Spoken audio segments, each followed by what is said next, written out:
ऐसी वीडियो रोज देखने के लिए आप मेरी वीडियो को लाइक करें, इस पे कमेंट करें और अपने दोस्तों के साथ शेयर करें। और हाँ, अगर आप इस चैनल पे नए हैं तो इसे सब्सक्राइब करना ना भूलें।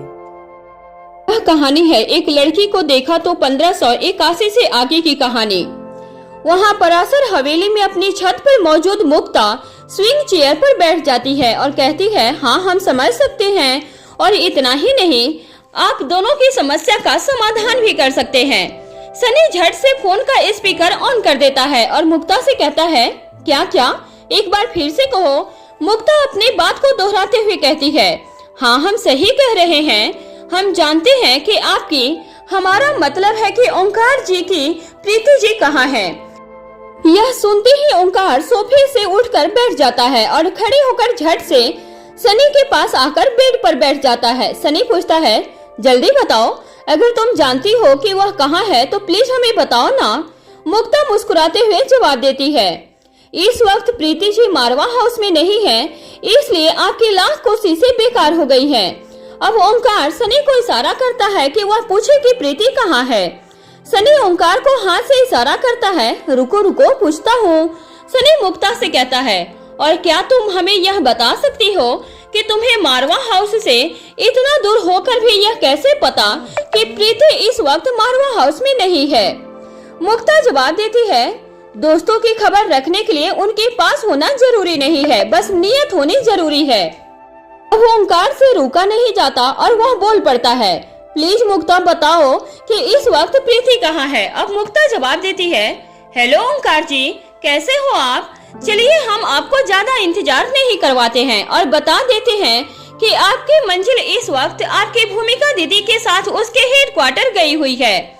और हाँ, हम अंतर्यामी नहीं हैं, हमने उन्हें कॉल की थी, इसलिए हमें पता है कि वह मारवा हाउस में नहीं है। अब ओंकार जवाब देता है, थैंक यू सो मच, अब तुम दोनों बातें करो, मैं बाद में आता हूँ। इससे पहले कि ओंकार वहाँ से उठता या सनी आवाज स्पीकर से हटाता, उससे पहले ही मुक्ता कहती है, रुकिए रुकिए, हमारी यह बात भी पहले सुनते जाइए। ओंकार अपनी जगह पर रुक जाता है। मुक्ता कहती है, आपके लिए एक जरूरी सलाह है। ओंकार कहता है, हाँ मुक्ता बताओ, मैं सुन रहा हूँ। मुक्ता कहती है, अगर आप प्रीति जी को मनाना चाहते हैं तो उन्हें विश्वास दिलाइए कि आप किसी भी परिस्थिति में उनके साथ नहीं छोड़ेंगे, चाहे परिस्थितियां कितनी भी विपरीत क्यों न हो। आज आप उनका हाथ हमेशा पकड़ कर रखेंगे, बाकी की बातें हम कल में करेंगे। अब ओंकार कहता है, thank you Mukta, take care. ऐसा कहकर वह सनी को इशारा करता है और वहां से बालकनी की तरफ चला जाता है ताकि वह दोनों आपस में ठीक से बात कर सके। सनी अपने फोन को वापस कान पर लगाते हुए मुक्ता से पूछता है, हम सबकी याद आ रही थी, सिर्फ इसलिए फोन किया है या कुछ खास बात है?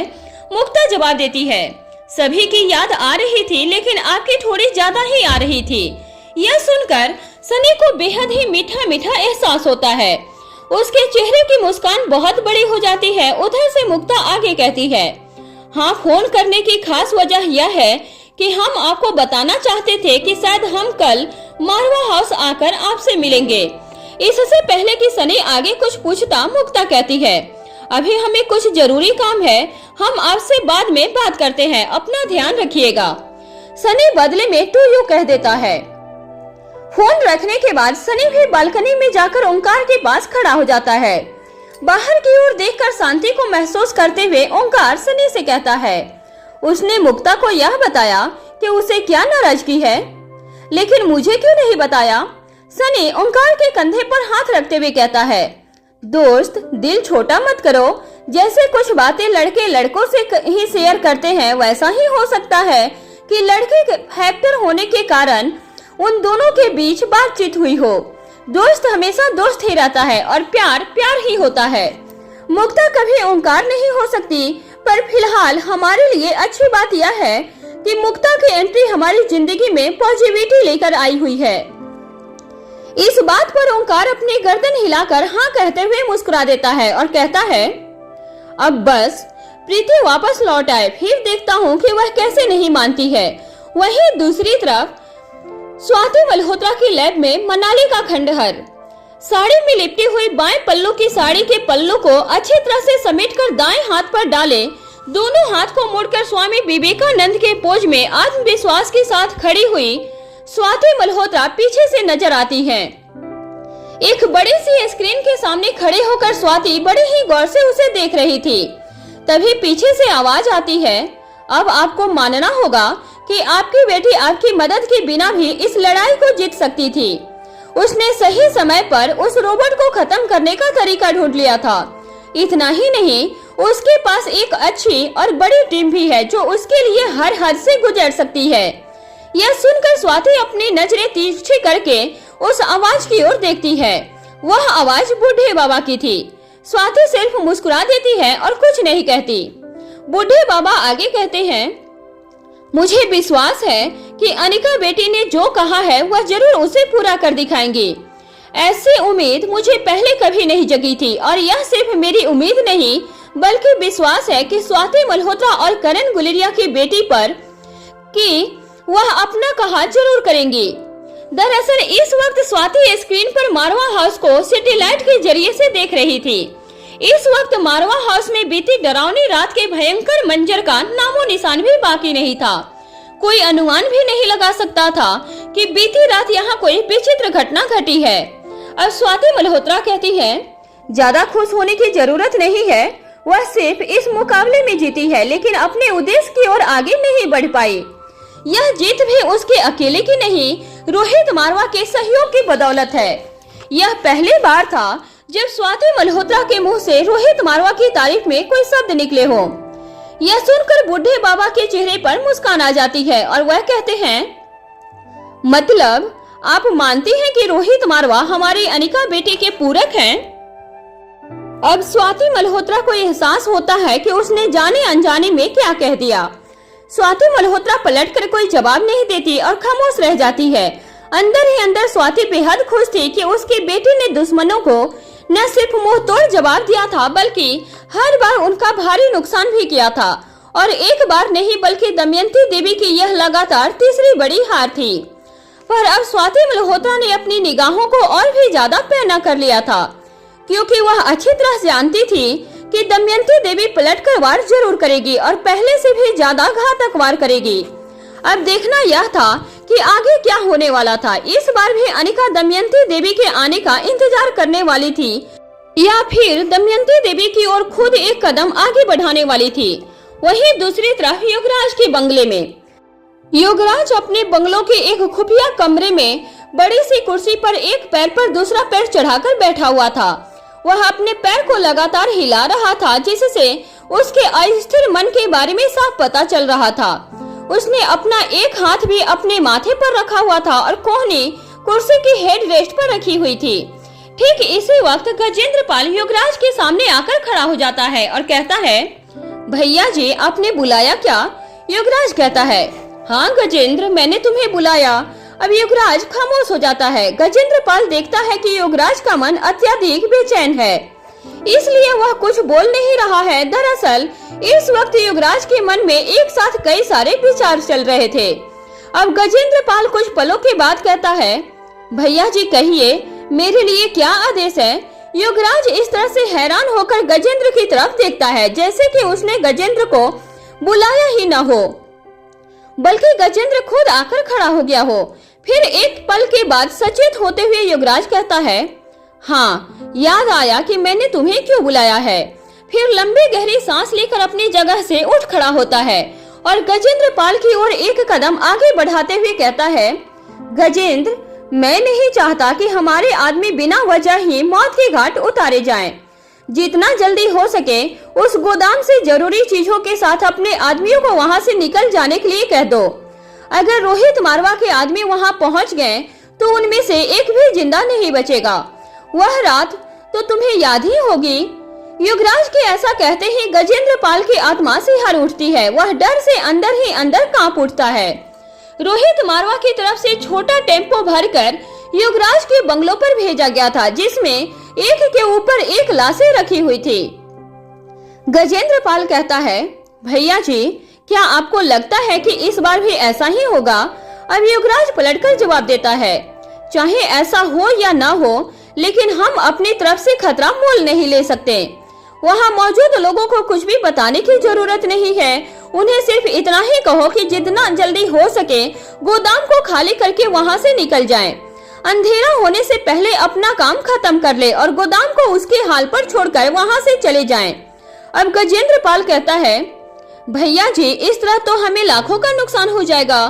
युवराज गजेंद्र पाल की तरफ देखकर कहता है, गजेंद्र, रुपयों का नुकसान आदमियों के नुकसान से बेहतर ही है। इन्हीं आदमियों के दम पर हम रुपये कमाते हैं। अगर यह सलामत रहेंगे तो आगे दोबारा से बरकत हो जाएगी। अब गजेंद्र कहता है, जी भैया जी समझ गया, मैं खुद जाता हूँ। तभी युवराज उसे रोकते हुए कहता है, नहीं नहीं, तुम वहाँ मत जाना। जो भी काम करना है वह यहीं से करो। इसी बंगले में रहकर बाहर जाना तुम्हारे लिए भी सुरक्षित नहीं है। गजेंद्र पाल को युवराज की बात सुनकर काफी हैरानी होती है, क्योंकि इतना डरा हुआ उसने युवराज को पहले कभी नहीं देखा था। लेकिन वह युवराज को किसी भी बात को अनदेखा नहीं करना चाहता था, इसलिए वह पलटकर जवाब देता है, जी भैया जी आप चिंता मत करें, मैं अभी फोन करता हूँ। ऐसा कहकर वह वहाँ से बाहर निकल जाता है। वहीं दूसरी तरफ मारवा हाउस में धीरे धीरे शाम भी ढलने लगी थी। ठीक इसी वक्त कौटिल्य मारवा हाउस में अपनी गाड़ी के साथ प्रवेश करता है। ठीक इसी वक्त उसके फोन पर मैसेज फ्लैश होता है। मैसेज देखने के बाद वह तुरंत ही गाड़ी से निकलकर मारवा हाउस के अंदर की ओर चल पड़ता है। ठीक इसी वक्त उसे भूमिका की गाड़ी आती हुई दिखाई देती है। वह वहीं रुककर भूमिका के आने का इंतजार करने लगता है। भूमिका भी अपनी गाड़ी को साइड लगाकर उससे बाहर निकल आती है। उसके साथ साथ प्रीति भी दिखाई देती है। वह दोनों धीरे धीरे चलते हुए बातें करते करते कौटिल्य के पास पहुंच जाती हैं।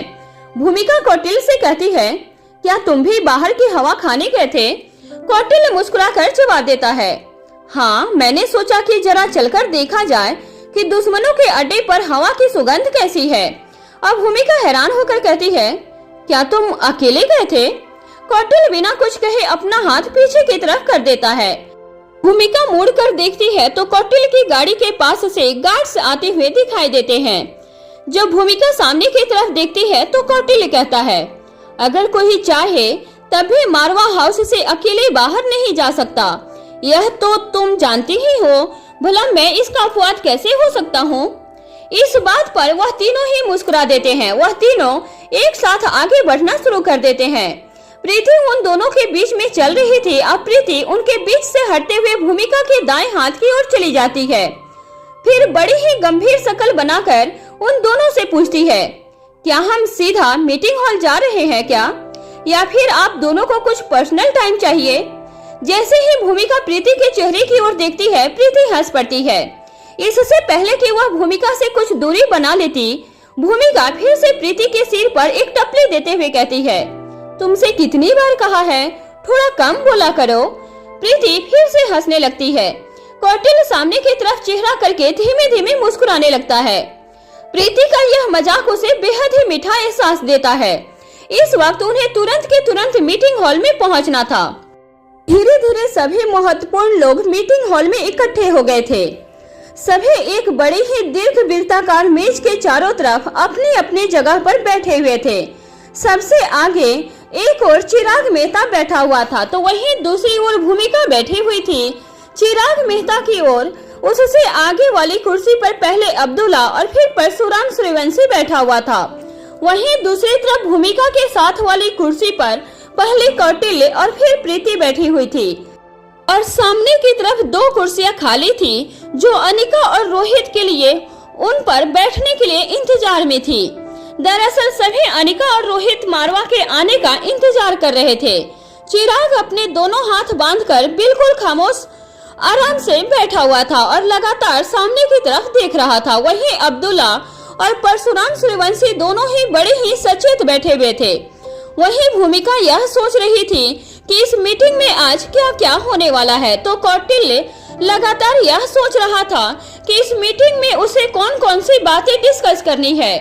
वह चाहता था कि सभी जरूरी सूचनाएं जो उसने एकत्रित की है वह उन्हें सभी साथियों के साथ साझा कर सके।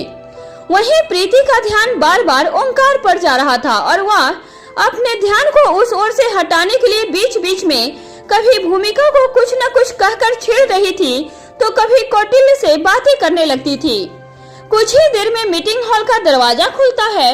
रोहित मारवाह के गार्ड में से एक उसके लिए मीटिंग हॉल का दरवाजा खोलता है। रोहित अनिका को अपने हाथ से आगे चलने का इशारा करता है। पहले अनिका और उसके ठीक पीछे पीछे रोहित मारवाह अंदर आते हैं। उनके आते ही जैसे ही सभी खड़े होने लगते हैं, रोहित अपने हाथ से उन्हें बैठे रहने का इशारा करता है। दोनों सामने की ओर चले जाते हैं। रोहित अनिका को बैठने के लिए इशारा करता है। अनिका के बैठने के साथ ही रोहित भी बैठ जाता है। अनिका मुस्कुराकर कहती है, मुझे उम्मीद है कि अब तक सभी की थकावट दूर हो गई होगी और बीती रात सभी के लिए बेहद रोमांचक रही होगी। अनिका की बात सुनते ही सभी के चेहरे पर मुस्कान आ जाती है। अब अनिका आगे कहती है, आज की इस मीटिंग को रखने का उद्देश्य सिर्फ इतना ही है कि हम सभी में सामंजस्य बना रहे, किसी के मन में किसी भी प्रकार की दुविधा या सवाल न रहे, क्योंकि यह एक टीम के लिए खतरनाक साबित हो सकता है। सुबह आप सभी के चेहरे पर हमने काफी सारे सवाल देखे थे। मैं उम्मीद करती हूँ कि उनमें से कुछ अब तक खुद ही खत्म हो गए होंगे और बचे हुए अब खत्म हो जाएंगे। इसके बाद वह एक पल रुकती है और आगे कहती है, इस मीटिंग की शुरुआत हम परशुराम सूर्यवंशी आपसे शुरू करते हैं। कहिए, क्या आप कुछ कहना चाहते हैं?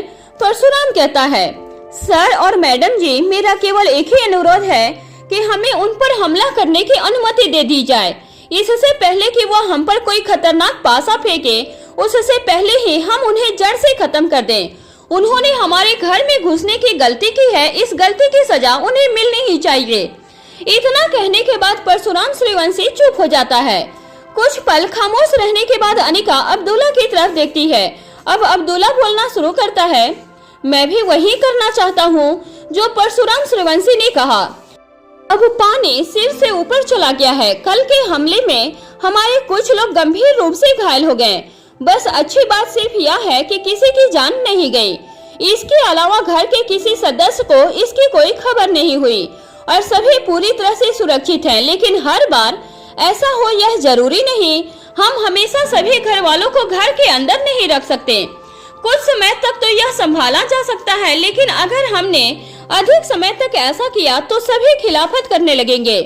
आप जानते ही हैं कि फिर वो हमेशा की तरह इस सुरक्षा प्रबंधन को रोहित मारवाह की तानाशाही कहने के साथ साथ खुद को कैदी करार देने लगेंगे। फिर एक पल रुक कर अब्दुल्ला आगे कहता है, इस बार उन्होंने बच्चों को अपना निशाना बनाया। अगर उनकी चाल समझने में थोड़ी भी देर हो जाती तो कुछ भी हो सकता था। इसलिए मैं परशुराम सूर्यवंशी की बात एकदम सही जान पड़ती है और मैं भी यही चाहता हूँ। अब अपनी बात रखने की बारी चिराग की थी। चिराग मेहता सभी की ओर देखते हुए कहता है, हम जब तक चाहें तब तक इस लड़ाई को कोल्ड वार की तरह लड़ा जा सकता है। ऐसा करने में बाकी सब सही है, लेकिन समस्या यह है कि यह कोल्ड वार जितना लंबा खींचेगा उतना ही इस राज के सबसे सामने खुल जाने के अवसर बढ़ेंगे और हम यह बातें सभी के सामने जाहिर नहीं होने दे सकते। इसलिए मैं भी यही चाहता हूँ कि जितना जल्दी हो सके यह खत्म होना चाहिए। मैं मानता हूँ कि इस लड़ाई को खींचने के अपने कुछ महत्वपूर्ण कारण होंगे, लेकिन अगर हम कोई भी दूसरा रास्ता निकाल सकते हैं तो हमें उस बारे में सोचना चाहिए। इतना कहने के बाद चिराग मेहता भी चुप हो जाता है। अब भूमिका बोलना शुरू करती है, चिराग की बात बिल्कुल सही है। अब तक उन्होंने जितनी बार भी हमला किया है उसमें निश्चित तौर पर किसी न किसी की जान लेने की कोशिश की है। चाहे यह कहा जाए कि हमारी प्लानिंग बहुत अच्छी है या यह कहा जाए कि हमारी किस्मत अच्छी है, अभी तक ऐसी कोई हानि नहीं हुई जिसकी भरपाई ना किया जा सके। लेकिन हमेशा ऐसा ही हो कि वह असफल हो ही यह जरूरी नहीं है। अब तक दुश्मन की हिम्मत हर बार पहले से ज्यादा बढ़ी हुई दिखाई दी है। इसके अलावा दुश्मन पहले से भी ज्यादा ताकत के साथ सामने आकर खड़ा हो रहा है। अब भूमिका कहती है, अगर हम उन्हें तुरंत जड़ से खत्म करने के लिए तैयार नहीं हैं, या हम अपने किन्हीं व्यक्तिगत कारणों से ऐसा नहीं कर रहे हैं, तो कम से कम हमें उन्हें इतना नुकसान तो जरूर पहुंचाना चाहिए जिससे कि उनकी हर बार की हार उन्हें अगला वार करने से रोके। उनके लोग हमारी तरफ बढ़ने से कम एक पल के लिए कांपने जरूर लगे। अगर हम उन्हें अभी तुरंत खत्म नहीं करना चाहते हैं तो उन्हें इतना कमजोर कर दें कि उन्हें अपनी गलती का एहसास हो जाए। इन्हीं शब्दों के साथ भूमिका की बात पूरी हो जाती है। अब बोलने की बारी कौटिल्य की थी। कौटिल्य कहता है, मैं चाहता हूँ कि पहले प्रीति के भी विचार ले लिए जाएं, फिर मैं आराम से अपनी बात कहूँगा। आप सभी प्रीति की तरफ देखने लगते हैं। प्रीति कहती है, मैं कुछ नहीं कहना चाहती, मुझे जितना कह दिया जाएगा मैं उतना कर दूंगी। इससे ज्यादा सोचना समझना मुझे अपने दायरे से बाहर लगता है।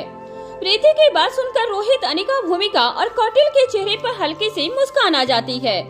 अब रोहित कौटिल्य की तरफ देखता है और उसकी तरफ अपने हाथ से इशारा करता है। इसका तात्पर्य था, तुम जो कहना चाहते हो वह बोलना शुरू करो। कौटिल्य अपनी जगह से खड़ा हो जाता है और कहता है, मेरी बात देखकर ज्यादा अच्छे से समझ में आएगी। ऐसा कहकर वह अनिका और रोहित के पीछे की तरफ चला जाता है और वहां लगी हुई स्क्रीन से अपने डिवाइसेस को कनेक्ट करने के बाद उस पर कुछ दिखाना शुरू करता है। दरअसल इस प्रेजेंटेशन के द्वारा वह सभी को पिछली रात घटी हुई घटनाओं के क्रम के हिसाब से समझाते हुए आगे बढ़ना चाहता था। वह सभी को समझते हुए विविधताएं के रुकने की जगह को भी दिखाता है। उन सब बातों को बारी बारी से दोहराते हुए वह अंत में कहता है, वह पूरी तरह से स्पष्ट है कि जो लोग विविधताएं को शुरू से लेकर कंट्रोल करते आ रहे थे वह वही लोग हैं जो हमारी टीम के साथ हाथ आ गए। लेकिन वह काबिल व्यक्ति जिसने विविधताएं के अपने रुकने की जगह को छोड़ने के बाद उसे वापस बुलाया था, वह कोई तीसरा व्यक्ति है। मेरे कहने का मतलब है कि जो लोग सैटेलाइट के द्वारा विविधताएं के साथ मारवा हाउस के अंदर घुसे, उनमें से एक या हो सकता है कि एक से ज्यादा अभी भी सुरक्षित घूम रहे हैं। इनके अलावा एक और ऐसी बात है जो मुझे काफी परेशान कर रही है, और यह हुआ है कि कल रात सैटेलाइट के द्वारा 3 अलग अलग जगह से मारवा हाउस पर नजर बनाई रखी गई है, और यह वही जाहिर सी बात है कि इसकी वजह मारवा हाउस में घटने वाली घटना या विविधताएं पर नजर रखना था। फिर एक पल सभी की तरफ देखने के बाद आगे कहता है, इन सैटेलाइट को इस्तेमाल करने वाला एक वह था जो गैर कानूनी तरीके से कल इसका इस्तेमाल कर रहा था, और यह वही दुश्मन का तीसरा व्यक्ति है जो एक काबिल हैकर है और हमारे हाथ नहीं आया है। इसके अलावा सैटेलाइट को इस्तेमाल करने वाला दूसरा व्यक्ति वह था जो कानून के दायरे के अंदर था। इससे यह जाहिर होता है कि वह पुलिस या फिर फोर्स में मौजूद कोई व्यक्ति है। मैं जितना समझ पाया हूँ यह इंडियन आर्मी में है। अब बड़ा सवाल यह उठता है कि इंडियन आर्मी जैसी बड़ी सुरक्षित लाइन को कौन इस्तेमाल कर सकता है। यह सुनते ही भूमिका के दिमाग में कल रात मार्शल की गई कॉल याद हो आती है। वह चाहती थी कि इसके बारे में वहां मौजूद सभी को बताएं, लेकिन फिलहाल वह चुप रह जाती है ताकि कौटिल्य अपनी बात पूरी कर सके। अब कुछ पल की खामोशी के बाद कौटिल्य आगे कहता है, लेकिन समस्या सिर्फ इतनी नहीं है। इन 2 ताकतों के अलावा कोई तीसरा भी है जिसने हमारे स्ट्रॉन्ग जैमर एक्टिवेट होने के बाद भी मारवा हाउस के अंदर की हर घटना को देखा है। मैं हैरान हूँ कि वह कौन हो सकता है। पहले 2 लोगों का सैटेलाइट कनेक्शन हमारा जैमर एक्टिवेट होने के बाद टूट गया था, लेकिन वह तीसरा व्यक्ति कुछ ही पलों के बाद वहां आ गया था और दोबारा से मारवा हाउस के अंदर सभी घटनाओं को क्रमबद्ध तरीके से देखने में सफल रहा। अब कौटिल्य कुछ सोचने के बाद बहुत ही धीमी आवाज में कहता है, मैं समझ नहीं पा रहा हूँ कि इतना तेज दिमाग किसके पास हो सकता है जिसे अचानक से आई ऐसी समस्या का तोड़ कुछ ही मिनटों में निकाल लिया। कौटिल्य की बात सुनकर सभी के चेहरे पर परेशानी नजर आने लगती है और वह परेशान होना सही भी था। अगर दुश्मन के पास किसी भी तरह की ताकत इतनी अधिक हो जिसका तोड़ संभव न हो तो वह निश्चित ही चिंता का कारण थी। रोहित का चेहरा अभी भी एकदम समान दिखाई दे रहा था। वह सभी के चेहरे को ऑब्जर्व कर रहा था, लेकिन अनिका की स्थिति भी बिल्कुल ऐसी ही थी। लेकिन सभी को परेशान देखकर वह बोलना शुरू करती है, क्योंकि वह नहीं चाहती थी कि उसकी टीम का मनोबल किसी भी तरह से टूटे अथवा कम हो। वह कहती है इनमें से दो कौन है, उनका इरादा क्या है यह हमें मालूम है, और जो भी तीसरा है उसके बारे में जल्द ही पता लगा लेंगे। फिर एक पल रुककर आगे कहती है, इसे लेकर परेशान होने की जरूरत नहीं है, मैं जानती हूँ कि यह कौन है। इसमें से हमें किसी भी तरह कोई खतरा नहीं है और न ही इस पर ध्यान देने की जरूरत है। अनिका के लिए वह तीसरा व्यक्ति जिसके बारे में पता लगाना था वह आर्मी थी, और वहीं अनिका की बात सुनकर भूमिका को लगता है कि वह दुश्मनों और आर्मी के बारे में जानती है और वह तीसरी सबसे शक्तिशाली ताकत के बारे में पता लगाने की बात कर रही है। इसलिए वह मार्शल से हुई बात के बारे में कोई भी जिक्र नहीं करती, जबकि अनिका तीसरी सबसे शक्तिशाली ताकत यानी कि स्वाति मल्होत्रा के बारे में बात कर रही थी, जिसके बारे में वह जानती थी और जिसके बारे में किसी को कोई खतरा भी नहीं था। मिलाकर अनिका की बात सुनकर सभी तनाव मुक्त हो जाते हैं, लेकिन अब परशुराम कहता है, मैडम जब हमें पता है कि जाते वक्त बेबीधकाय जिस जगह पर रुका था वह निश्चित तौर पर दुश्मनों का ही अड्डा था, तो हमें दुश्मन को सबक सिखाने के लिए कम से कम उस जगह को तबाह करके उन्हें नुकसान जरूर ही पहुंचाना चाहिए। आप हमें इजाजत दें तो आज रात ही हम इस काम को अंजाम दे कर आते हैं। अब अनिका रोहित की तरफ देखती है।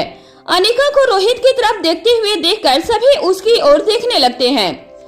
रोहित अनिका की आंखों के सवाल को झट से समझ जाता है और ऐसे छोटी मोटी जगह का अकेले ही पूरी तरह से विनाश कर देना अनिका के लिए बहुत ही छोटी सी बात थी।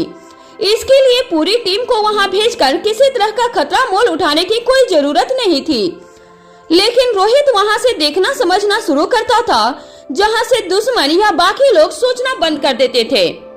अब रोहित कहता है, हाँ कोई नहीं जाएगा। फिर अनिका की तरफ देखते हुए कहता है, कोई भी नहीं। फिर वापस सामने की तरफ देखते हुए कहता है, वहां जाने से कोई लाभ नहीं होगा और हो सकता है कि किसी अनजान खतरे का सामना करना पड़े, साथ ही इसमें बिना किसी लाभ के शक्ति और समय के बर्बाद होगा। दुश्मन सचेत हो चुका है, इसलिए जो चल रहा है उसे वैसे ही चलने दिया जाए, उन्हें वहीं हमारा इंतजार करने दो। अब चिराग रोहित की तरफ देखते हुए इस बात का अर्थ पूरी तरह से समझने के लिए पूछता है, मतलब दुश्मन को यह समझने दिया जाए कि हम सिर्फ अपना बचाव करेंगे, पलटकर वार नहीं करेंगे। चिराग की बात पर रोहित सिर्फ अपनी गर्दन हिलाकर हाँ कर देता है।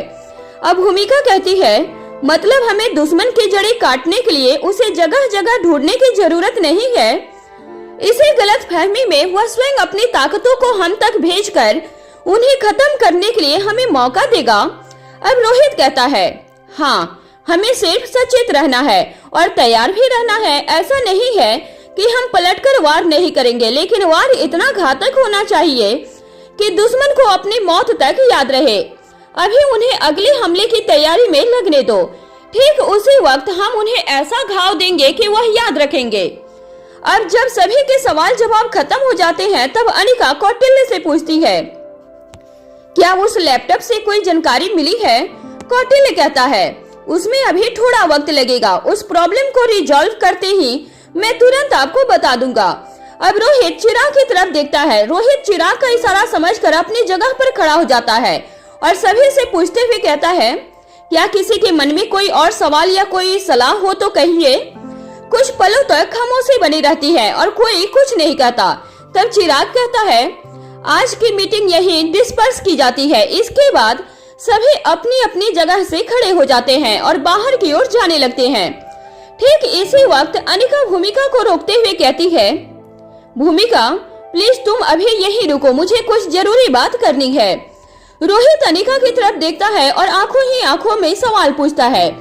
अनिका भी आंखों ही आंखों में उससे सवाल का जवाब देते हुए कहती है, तुम चलो मैं बस बात करके आती हूँ। जैसे ही रोहित अपने कदम आगे बढ़ाता है, चिराग उसके पीछे पीछे चलते हुए कहता है, सर मुझे आपसे कुछ डिस्कशन करना है। रोहित बदले में चिराग की तरफ अपनी गर्दन हिलाता है। इसके बाद रोहित और चिराग बातें करते हुए आगे बढ़ जाते हैं। यहाँ भूमिका और अनिका दोनों अपनी अपनी जगह पर दोबारा से बैठ जाती हैं। भूमिका मुस्कुराकर अनिका की तरफ देखती है और कहती है, हाँ बताओ अब क्या बात है, क्या जरूरी बात है? लेकिन उससे पहले यह बताओ कि मेरे भतीजे भतीजी कहाँ हैं? फिर अपनी बात को पलटते हुए कहती है, चलो यह भी छोड़ो, यह बताओ कि वह कैसे हैं? अनिका मुस्कुराकर जवाब देते हुए कहती है, जहाँ भी हैं बिल्कुल तुम्हारी तरह हैं, खुश और अपने काम में मशगूल। 1-2 दिन में ही वापस आ जाएंगे। अब भूमिका कहती है, यह हुई न बात, अब बताओ तुम क्या जरूरी बात करना चाहती थी? अनिका कहती है, जरूरी बात यह है कि तुम्हें अपने लिए अपनी मनपसंद ड्रेस ऑर्डर करनी है और उस ड्रेस के साथ तुम्हें जो कुछ भी चाहिए वह सभी समय पर अरेंज करना है। यह सुनकर भूमिका के चेहरे पे आश्चर्य दिखाई देने लगता है। वह समझ नहीं पाती कि अनिका ऐसा क्यों कह रही है। फिर झट से कुछ सोचकर बोलती है, क्या इस बार सरप्राइज के लिए एफिल टावर जा रहे हैं क्या? अब अनिका आगे कहती है, इतना हैरान होने लायक टॉपिक नहीं है और हाँ, इतना दूर जाने की भी जरूरत नहीं है। फिर भूमिका के हाथ पर अपना हाथ रखते हुए कहती है, बड़ी ही सिंपल सी बात है, तुम्हें आसानी से समझ में आ जाएगी। तुम्हें लड़के की बहन की तरह या फिर बेस्ट फ्रेंड की तरह अपने लिए ड्रेस चुननी है। इसके अलावा लड़के के लिए भी ड्रेस तुम्हें ही फाइनल करनी है और वह भी लड़के की पसंद की होनी चाहिए। शर्त यह है कि इस बारे में लड़की को कुछ पता नहीं चलना चाहिए। अनिका की गोल गोल बातें सुनकर भूमिका को यह तो समझ में आ जाता है कि घर में कोई तो फंक्शन है, लेकिन असल माजरा समझने के लिए वह मुस्कुराते हुए अनिका से कहती है, अब पहेलियां बुझाना बंद करोगी तो तुम्हारा दिया हुआ काम जल्द हो पाएगा। ठीक ठीक बताओ कि खुशखबरी क्या है? अनिका जवाब देती है, हम सोच रहे हैं कि ओंकार और प्रीति की सगाई कर दी जाए और यह उसके लिए एक सरप्राइज होगा। अनिका की इस बात पर भूमिका उसे तिरछी निगाहों से घूरते हुए कहती है, अनिका पक्का यह सरप्राइज ही है ना? किसी तरह का शौक तो प्लान नहीं किया है ना तुमने?